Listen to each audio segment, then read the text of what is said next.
floor to the representative of the Russian Federation.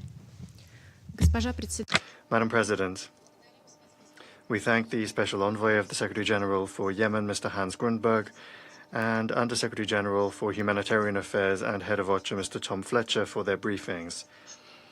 We are following with growing concern the situation in Yemen. Today, it is facing the most acute military political crisis since the internal truce was concluded in April 2022. Everything began with the landing of civilian aircraft in Sana'a on the 3rd of July and in Hodeidah on the 13th of July. These were incidents that in and of themselves did not lead to any human casualties or material damage. Of course, those flights should have been agreed in advance with the official Yemeni authorities. However, the very harsh reaction to them from the Arab coalition in the form of bombings of the runway at Sana'a International Airport seems excessive, particularly given the civilian and humanitarian significance of this air hub for the Yemeni people. After this, the Ansar Allah movement resorted to the use of force again, including rocket attacks on the territory of Saudi Arabia. The Arab coalition forces, in turn, responded by bombing Houthi-controlled parts of Yemen, including Sana'a, Ad-Dali, and Sada.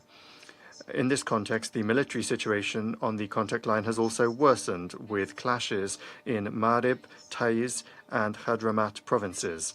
We hope that the belligerents will nevertheless be able to show wisdom and refrain from further scaling up military activities, because the continuation of this current trend could have far-reaching consequences for the entire region. We call upon them to return to the negotiating table as soon as possible and to begin discussing their disagreements through diplomatic means. After more than 6 months of calm, there is renewed turbulence in the Red Sea, where Ansar Allah has attempted to block the navigation of commercial and military ships, explaining their actions as a mirror reaction to the years-long blockade of the northern provinces of Yemen. Unfortunately, there were human casualties. We agree on the need to unconditionally ensure the freedom of maritime navigation, and we roundly condemn any acts that represent a danger to commercial shipping. Madam President, the events surrounding Yemen unambiguously confirm the danger of this conflict remaining unresolved.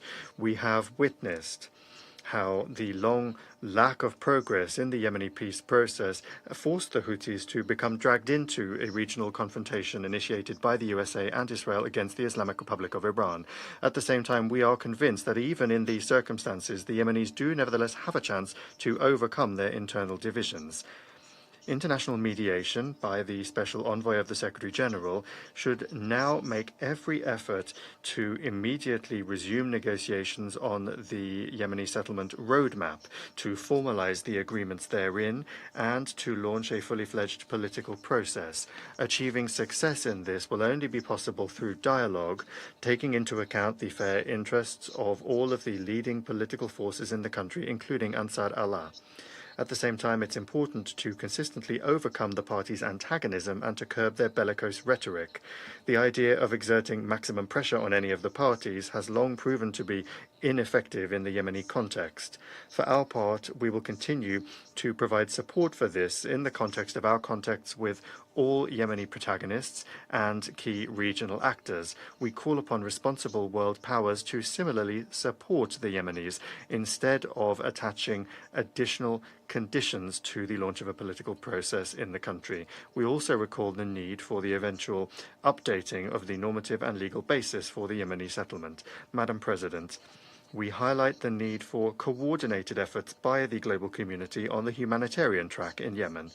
As we heard from the briefers today, in the light of the escalation of the conflict and the growing needs among vulnerable population groups, the amount of humanitarian assistance is, on the contrary, falling.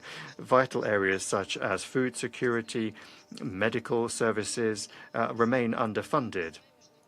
We call upon the international community and donors to pay close attention to this and to not discriminate based on geography. We also call for the full lifting of the maritime, air and land blockade of Yemen and the lifting of all restrictions on the delivery of food, medicines and other essential goods to the country. We also recall our support for the efforts of the World Organization's leadership to ensure the release of detained UN and humanitarian personnel. Thank you for your attention. I thank the representative of the Russian Russian Federation for the statement, and I now give the floor to the representative of France. Madame la Présidente.